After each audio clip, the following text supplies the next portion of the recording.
Kuha tayo ng update sa lagay ng mga biktima ng karambola sa SCTEX. Live mula sa Tarlac City, may unang balita. Si Bea Pinla. Bea, anong latest? Ivan, tila gumuho ang mundo na mga kaanak ng 10 nasawi sa disgrasya sa SCTEX kahapon. Ayon sa Tarlac PDRRMO, nayupi ang isang SUV at van na naipit sa gitna ng mga sasakyang nagkarambola matapos banggain ng pampasaherong bus. Patay ang 8 sa 9 na sakay ng van, kabilang na ang 4 na bata. Papunta raw sana sila sa Pangasinan kasama ang magulang nila para sumama sa children's camp ng kanilang simbahan. Patay rin ang mag-asawang sakay ng isa sa mga SUV sa karambola. Nakaligtas naman ang 2 taong gulang nilang anak na naka-car seat. Ayon sa kaanak nila, biyaheng Baguio sana ang pamilya para magbakasyon.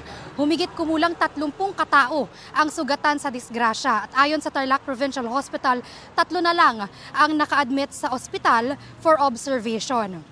Ivan, nakausap din natin yung mga naulila ng ilan sa mga nasawi sa disgrasya. At habang nagluluksa, ang hiling nila ay bukod sa tulong pinansyal, hustisya sa mga nangyari sa kanilang kaanak.